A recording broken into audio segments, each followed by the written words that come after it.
ইলিশ মাছ কার না পছন্দ, আর যদি হয় সরষে দিয়ে ইলিশ রান্নার রেসিপি, তাহলে তো কথাই নেই। আসসালামু আলাইকুম এভরিওয়ান, কেমন আছেন সবাই? আজকে আমি আপনাদের সাথে শেয়ার করব সরষে দিয়ে ইলিশ মাছ রান্নার রেসিপি। আশা করি আপনারাও কিন্তু এই রেসিপিটি অবশ্যই খেয়েছেন এবং বাসায় করেছেন। আজকে আমি কিভাবে করে নিয়েছি সেটাই আপনাদের সাথে শেয়ার করব।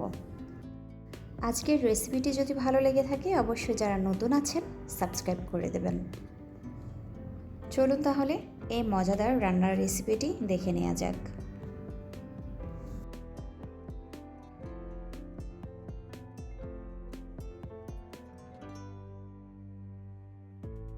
এখানে আমি 1.5 কেজি ওজনের একটি ইলিশ মাছ নিয়েছি। মাছটি কুটে পরিষ্কার করে ধুয়ে নিয়েছি এবং এখান থেকে 5 টুকরো মাছ আমি রান্নার জন্য নিয়ে নিয়েছি। এবার একটি মশলা তৈরি করব। এখানে আমি সর্ষে নিয়েছি, সর্ষেটা আমি ধুয়ে নিয়েছি। হলুদ সর্ষে যেটা, সেটাই নিয়েছি। দিয়ে দিয়েছি রসুন এবং পরিমাণ মতো পেঁয়াজ। দিয়ে দিব কাঁচামরিচ, এভাবে টুকরো করে দিয়েছি। সবগুলো উপকরণ আমি পেস্ট করে নিব।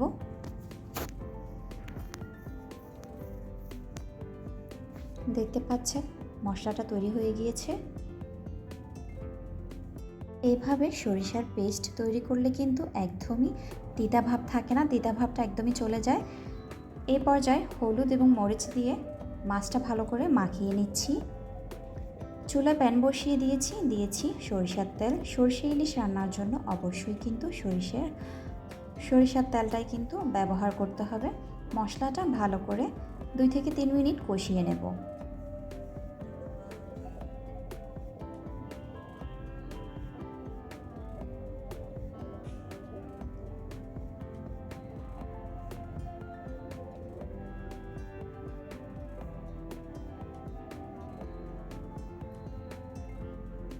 এই পর্যায়ে দিয়ে দেব স্বাদ মতো লবণ। আপনারা চাইলে লবণটা মশলার সাথেও কিন্তু পেস্ট করে নিতে পারেন। দিয়েছি স্বাদ মতো হলুদের গুঁড়ো, 1/2 চামচ হলুদের গুঁড়ো দিয়েছি। আপনারা চাইলে এই হলুদের গুঁড়োটা স্কিপ করতে পারেন। এই পর্যায়ে ঢাকনি দিয়ে আরেকটু কষিয়ে নিব।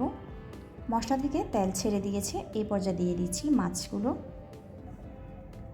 ইলিশ মাছ কিন্তু অনেকটা নরম হয়, সেই জন্য মাছটা রান্নার সময় অবশ্যই খেয়াল করতে হবে যেন মাছটা ভেঙে না যায়।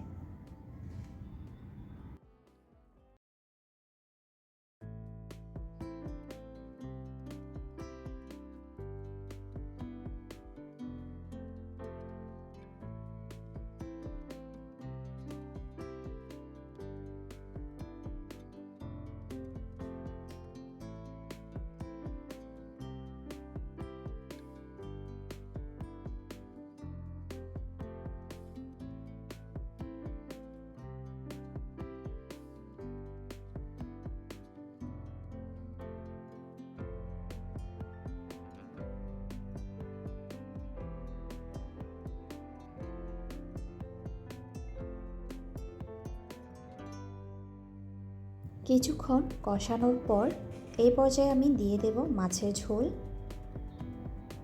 সরষে ইলিশে কিন্তু বেশি পরিমাণ ঝোল দেওয়া যাবে না। এই পর্যায়ে ভালো করে নেড়ে ছেড়ে দিয়ে দিয়েছি 5-6টি কাঁচামরিচ।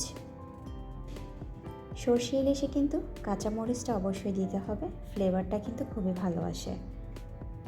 এই পর্যায়ে কিন্তু সম্পূর্ণ রান্না হয়ে গিয়েছে। এখন আমি দিয়ে দেব কাঁচা সরিষার তেল 1 চামচ। এতে করে সরষে ইলিশের টেস্ট কিন্তু অনেক ভালো আসে। এখন দিয়ে দেব ধনিয়া পাতা।